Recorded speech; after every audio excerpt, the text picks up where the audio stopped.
Halo sobat-sobatku semuanya, perkenalkan aku Devka. Kali ini di channel Yomanhwa. Bagi kalian sehat, semoga sehat selalu. Dan bagi kalian yang sakit, semoga lekas sembuh.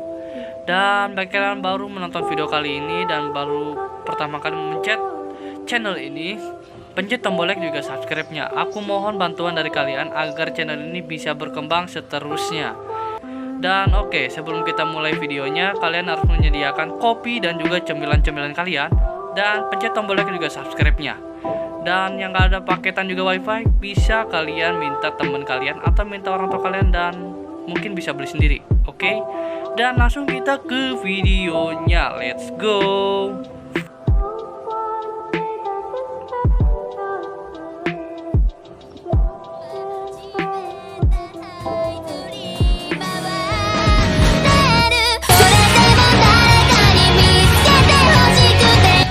Halo sobat-sobatku sekalian, bagaimana kabar kalian? Semoga baik-baik saja.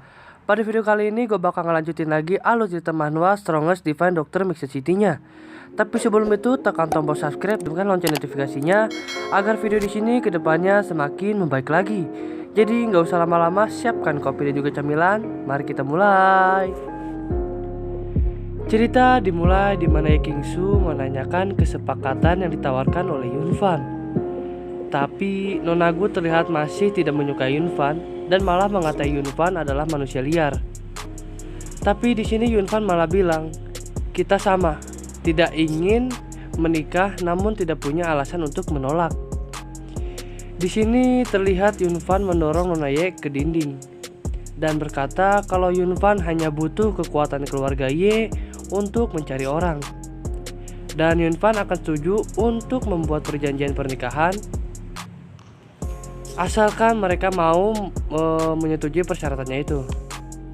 Tapi di sini Nona Ye memberi 3 pasal, yaitu pertama, setelah menikah gak boleh ikut campur urusan pekerjaannya. Kedua, tidur serumah tapi tidak seranjang, dan gak boleh bawa wanita lain ke rumahnya. Dan pasal ketiga, keluarga Ye akan berusaha menemukan 2 orang itu. Lalu Yunfan berkata, syarat ketiga bisa diterima, tapi orang luar tidak boleh ikut campur dalam pernikahan. Jelas Nona Gu tersinggung di sini dan kesel. Tapi Nona Ye langsung menenangkan Nona Gu. Di sini Yunfan memanggil Nona Ye dengan sebutan istri yang terhormat. Ternyata itu cuman box sandiwara aja guys, jadi jangan salah paham ya.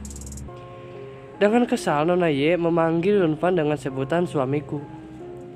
Tapi karena Nona Ye ada rapat, jadi harus pamit terlebih dahulu dan Yunfan disuruh pulang sendiri.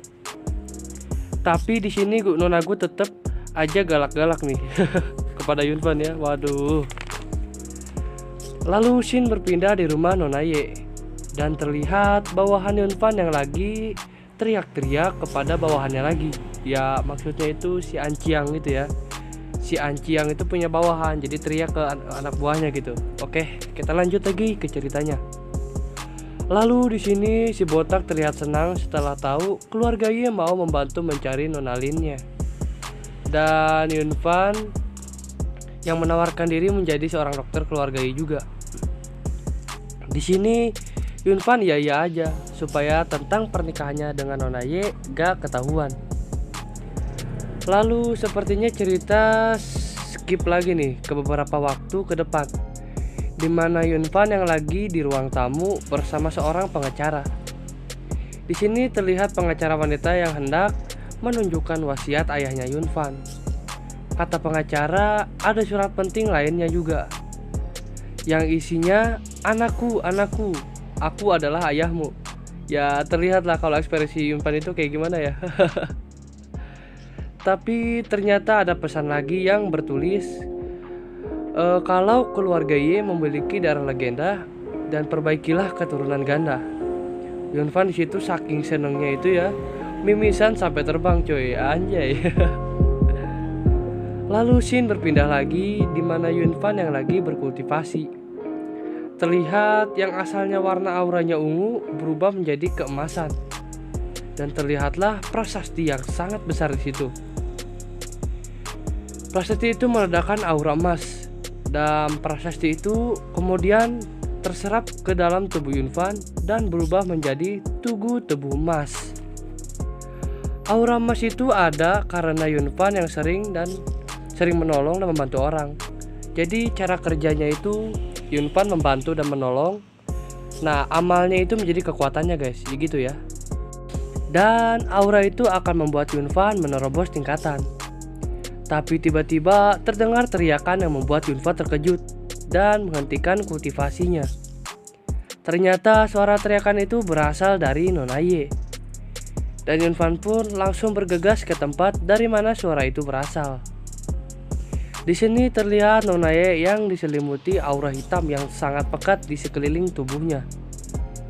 Di sini Yunfan terkejut. Ada roh jahat yang merasuki Nona Ye. Tapi tiba-tiba Nona Ye pingsan. Dan scene berpindah kembali seperti di dimensi lain. Mungkin alam bawah sadarnya Nona Ye, gua nggak tahu ya. Kalian tebak aja sendiri, oke? Di situ sangat penuh warna seperti bendera gay. Yes. Yunfan bilang kalau kelima elemen yang ada di situ bisa memurnikan roh jahat. Tapi di sini Yunfan masih bertanya-tanya, apakah Nona Ye benar-benar memiliki darah legenda? Tapi di sini Yunfan malah kegirangan tentang darah legenda itu, ya, dan disuruh memperbaiki garis keturunan juga ya. Ya kalian tahulah sendiri ya apa yang dipikirkan oleh Yunfan. Di sini terlihat Yunfan yang hendak membuka baju Nona Ye. Jadi di sini Yunfan itu hanya menusukkan jarum ya guys ya, buat namanya itu ngusir hantu atau roh jahat yang ada di dalam tubuh Nona Ye. Dan terlihat roh jahat itu keluar dari tubuh Nona Ye dengan paksa ya, tentu aja. Lalu terlihat Nona Ye yang mulai bangun dari pingsannya. Nona Ye langsung berkata, indah sekali setelah baru bangun, karena dia melihat pemandangan malam hari yang sungguh indah ya. Tapi Nona Ye langsung kaget setelah melihat Yunfan ada di sisinya. Dan tentu saja Yunfan langsung dipukul tuh karena tidur bersama dengan Nona Ye ya. Karena pasalnya dilanggar tuh. Muka Yunfan di sini bengkak-bengkak. Di sini Yunfan ngasih tahu kalau Nona Ye pingsan di taman. Dan Yunfan lah yang menyelamatkannya. Tapi Nona Ye malah bertanya dengan wajah gak punya dosa. Woman. Women. Dan Yunfan agak kesel di sini. Lalu Nona Ye memikirkan hal yang terjadi padanya saat sebelum pingsan. Tapi saat Yunfan lagi berbicara, Nona Ye malah mengeluarkan suara kelaparan dari perutnya itu. Ya intinya dia udah kelaparan lah gitu, makanya pingsan. Di sini Yunfan sedikit ngejek Nona Ye, apakah seorang direktur perusahaan benar-benar telat makan. Tapi Nona Ye bilang, bukankah kau yang menyuruh tidak boleh ada orang asing di dalam rumah? Jadi aku menyuruh pelayanku untuk pulang semuanya. Lalu di sini Yunfan pun fusion lagi dan jadi koki. Katanya mau dimasakin makanan buat Nona Ye. Ya karena dia harus menebus kesalahannya itu ya. Di sini dengan polos Nona Ye bertanya, kamu bisa masak? Dan jelas Yunfan menyombongkan lagi kalau dia koki terhebat di dunia. Lalu setelah beberapa waktu terlihat Yunfan yang percaya diri dengan ayam gosongnya. Ya jelas reaksi Nona Ye bakalan ragu ya setelah melihat ayam panggang itu. Kocak. Kata Yunfan, dia lupa sentuhan terakhir. Dengan ajaib, ayam itu memiliki lagi mau berubah menjadi warna keemasan. Gua nggak ngerti gimana itu caranya ya, sulap kayaknya. Nona Ye masih ragu dengan rasa ayam itu, tapi mau tak mau harus dimakan. Setelah Nona Ye menggigit ayam itu, Nona Ye langsung berkata, ini enak sekali, dengan wajah penuh kepuasan. Tapi tiba-tiba saat sedang enak-enak makan, ada datang helikopter ke tempat Yunfan dan Nona Ye berada. Jelas Nona Ye dan Yunfan bingung, kok ada helikopter di sini? Lalu terlihat orang turun dari helikopter itu dengan berkata berbagai hal yang menyombongkan dirinya. Tapi ternyata Nona Ye kenal dengan orang itu. Pria itu bernama Sue Mingyu. Lalu terlihat banyak orang bersenjata keluar dari helikopter. Tiba-tiba si kuning menodongkan senjatanya ke arah Yunfan. Wih, kayaknya ini meremehkan Yunfan nih. Waduh, belum tahu dia ya. Waduh. Tapi Nona Ye langsung melindungi Yunfan di sini. Asli keren Nona Ye, salut saya, respect ya. Nona Ye bertanya ke si kuning, apa yang sedang kau lakukan? Ternyata si kuning kesel karena tahu Nona Ye menikah dengan orang lain. Tapi Yunfan dengan tenang bertanya, siapa orang idiot ini? Tapi Nona Ye langsung memperingati Yunfan kalau si kuning itu sakit jiwa dan tidak waras. Jadi jangan bikin dia marah. Tapi di sini Yunfan malah menggoda Nona Ye. Yunfan pun langsung melepas celemeknya dan berkata kalau dia adalah dokter spesialis penyakit jiwa. Di sini Yunfan bilang, sakit jiwa, aku bisa menyembuhkannya.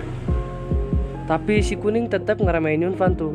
Katanya satu tembakan saja sudah cukup untuk menjatuhkan Yun ke tanah.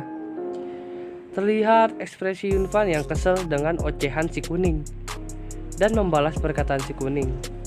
Tapi si kuning malah gak terima tuh, malah marah-marah dan menodongkan senjatanya lagi. Dan Nona Ye langsung teriak menyuruh Yunfan untuk pergi. Suara tembakan pun terdengar kencang.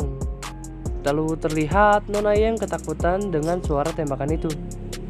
Lalu di sini Yunfan bertanya, apakah suaranya membuatmu takut? Sambil menggoda Nona Ye. Lalu si kuning kesel melihat kemesraan Yunfan dan Nona Ye. Si kuning berkata, ayo bermain layaknya seorang pria sejati, sambil mengisi peluru pistolnya. Lalu si kuning menantang Yunfan dengan keyakinan. Yunfan pun tersenyum dan langsung mengambil pistol itu. Dan Yunfan menodong dirinya sendiri sambil tersenyum di situ. Si kuning di sini kesenangan dan berpikir kalau rencananya akan berhasil. Nona Ye di sini terlihat khawatir pada Yunfan. Tapi Yunfan langsung memeluk Nona Ye sambil berkata kalau Nona Ye harus percaya padanya. Yunfan pun menembakkan pistol itu.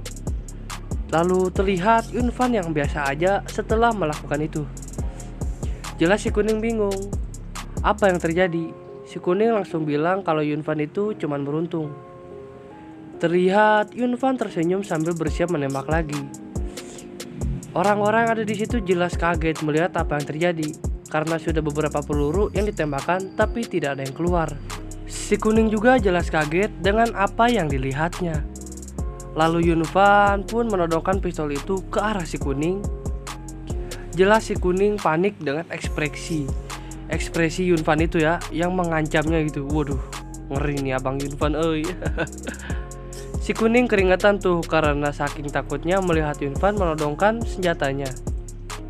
Tapi Yunfan tetap melepas tembakan itu. Tembakan itu mengenai telinga si kuning.